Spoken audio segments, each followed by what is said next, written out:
do you want to help lead a sermon series this year? I looked at it and said at first, that's a good one. I'm not sure what I want to talk about.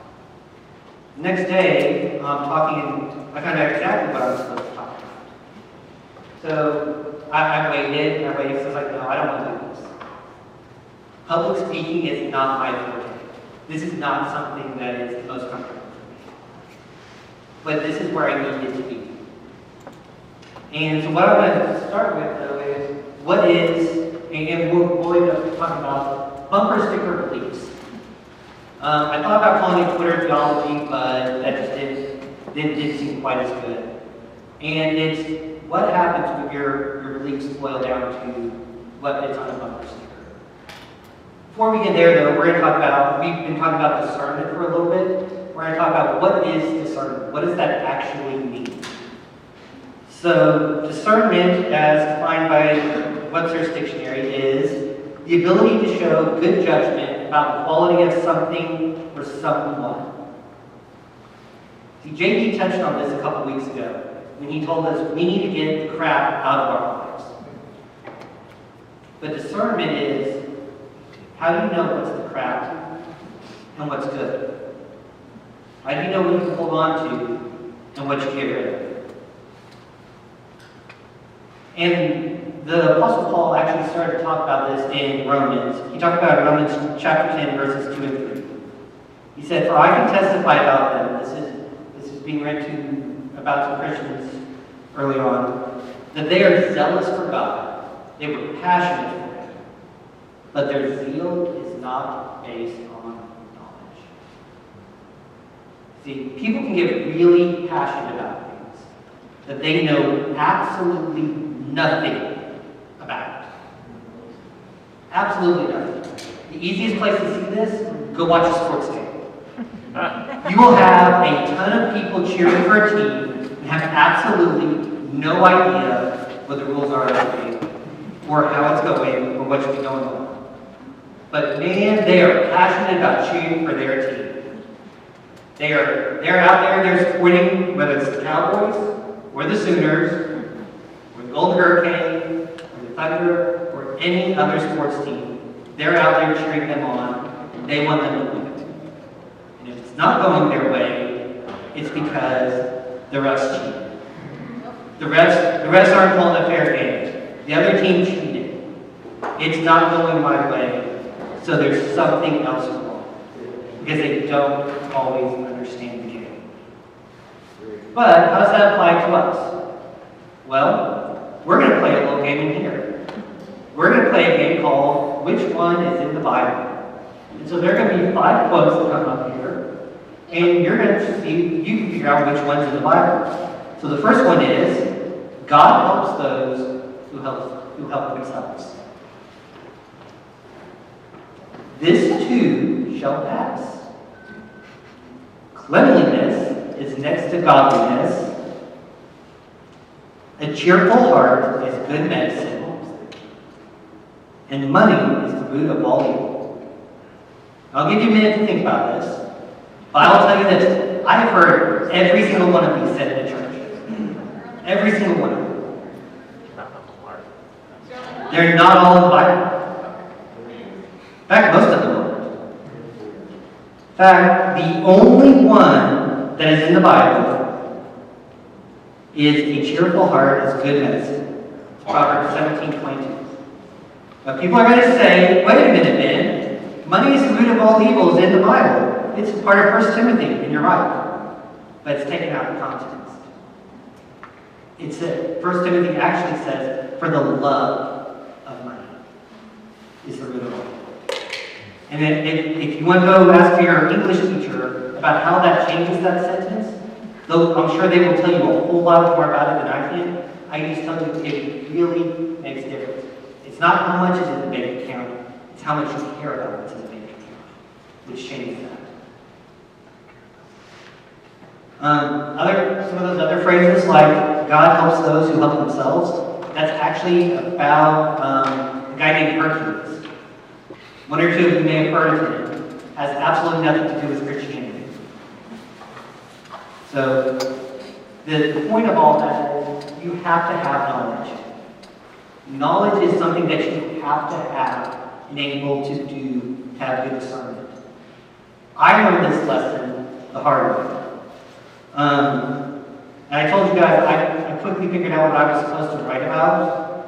Because see, back in December, we were asked to chart our walk with Christ. And this is what my chart looks like. And you'll see it starts way up over here next to name, where I was born. I was raised in the church. Went to church every Sunday. My dad left, I went every Wednesday. Went to VBS. Went to summer camps. And you see it slowly but surely going up. Until that's about August of 92. See, the summer of 92, I would finish up 5th grade, and I decided I wanted to be baptized. I was going to a church that didn't do confirmation, but I still went through, talked with our preacher there at the time, did all that, and I got baptized. Now, it is not uncommon for people to have highs and lows in their walk with Christ, and to come down off of the Jesus high following a camp or a mission trip or something like that. But most people don't pray like this. I prayed her because I found out in September my parents were being divorced. And I didn't know how to handle it. But I knew what the Bible said, and I know what people told me. They said, pray. Just pray. That's all you have to do. So I prayed. And I prayed. And I prayed. I believe that God would fix it, and that God would make my parents not get divorced. Well, that did happen. And about November of 92, my parents got divorced, which is the absolute lowest point on that chart. Because at that point I decided, well, if God's not going to answer the prayers like He said He would, then I don't want anything to do with you, God. If you're not going to do this, why should I have anything to do with you? And so for the next 5 years, I did. I went to church because I had to. I went to Sunday school because I had to. I did a lot of things because I had to, but that didn't mean I wanted anything to do with God at that time. Now you may realize something's changed. If I still didn't want to have anything to do with God or Jesus, I wouldn't be up here talking with you. I wouldn't be telling you all this.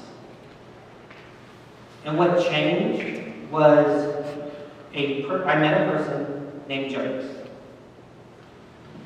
That's Jonas in high school. That was him, about this time last year, shortly after he got married.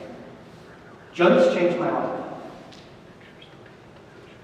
I met him at a wonderful place called Casa Bonita. If here you guys probably don't know what that is, but the adult is the best Tex-Mex place ever. So, raise the flag, get yourself Sophia, and fried ice cream. So, that was my first job. I was in high school. I was a busboy. Jonas was the person who trained me on what to do. As time went on, we became friends. Now, Jonas, he went to the same high school as me. He was about 4 months older than I am. So he's not that much older than I am. He figured out that I had a problem with God. Because anytime the topic of God would come up, I didn't want to talk about it. I didn't want to talk about God. I didn't want to talk about Jesus. It was the one subject he did not get me to talk about. So he eventually asked me, why? Why did I not want to talk about God? And I finally told him. I told him everything about my parents getting divorced, how I felt like God had betrayed me, and that I didn't want anything to do with it.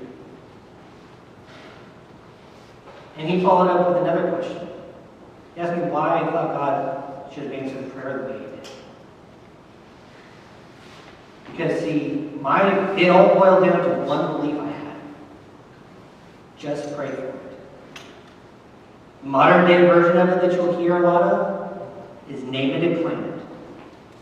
Where if you pray hard enough, if you believe enough, no matter what it is, you'll get it. Well, since he asked me that question, I didn't have a good answer. I went back and started doing some research.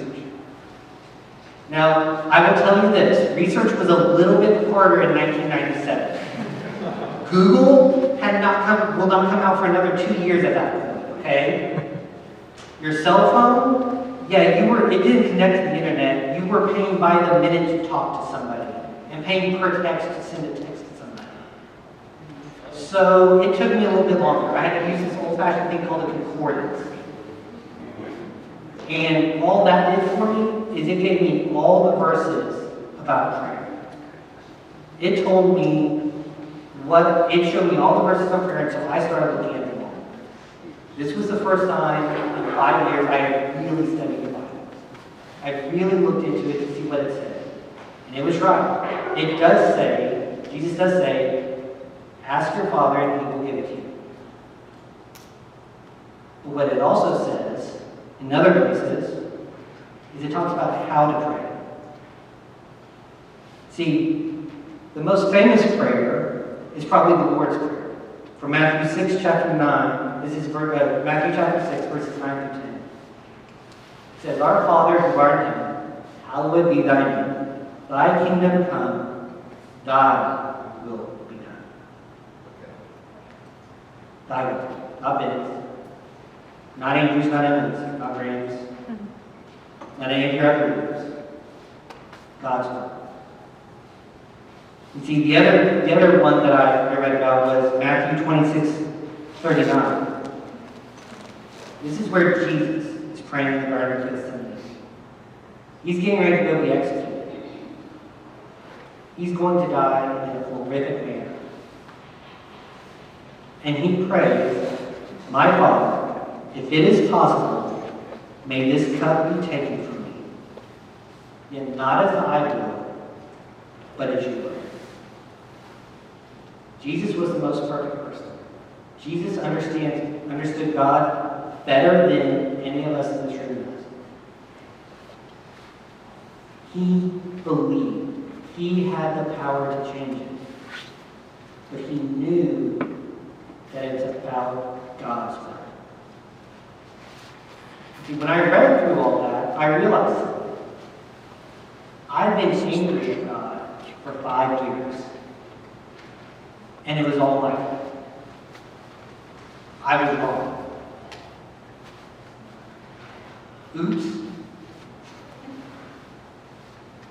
That's a lot of things to hold on to. It's a lot of anger to hold on to. And if you saw my chart, you don't have to go back to it. But if you did, you'll notice it starts to go up after that. But it's not immediate. It's not fast, it's not quick. Because it takes a long time to go up. And so, what I would tell you about discernment is, before you start judging, get knowledge in the area that you're trying to judge someone or something on. Go look it up. Go read it for yourself. Go see what you can find out about it. Because if your beliefs can boil down to what's on a bumper sticker, it's not the whole story. You're not getting everything that is part of it. You're missing out on large portions. You're missing out on understanding what really is going on. So if you want to exercise discretion, not discretion, discernment, you first need to know how to judge. And judging requires you to have knowledge. So, as I said, this was one of those talks that I did not necessarily want to come up here and give, because it's not a subject that's comfortable. It's not a subject that's easy to talk about. Because I have to tell you that God told me no. Sometimes no is the right answer. I can look back now and tell you the answer of no then, your parents are going to get divorced, was the absolute right answer. You were never going to convince fifth grade me of that answer. It is hard. If you will talk with your leaders, if you will read your scripture, they will help you understand sometimes when you get an answer you do not like, or you do not want. Not because they got some magical insight, but because they've had to go through and do it themselves before. And they've learned the hard way and gained knowledge, how to discern what is God telling them to come up here and do, and what are their own wishes, and what do they want to do. You bow your heads with me, please. Dear Heavenly Father, thank you for this evening, and thank you for all of the people here in this room. Thank you for the wisdom that you have that is greater than our wisdom. Thank you for the love that you have that is greater than our love. Help us to listen for what you have to say, and who has, no matter how it comes up without being said. Whether it's a leader or a friend, or your word, or whatever it is, help us to hear your voice speaking out to us. It's in your name we pray.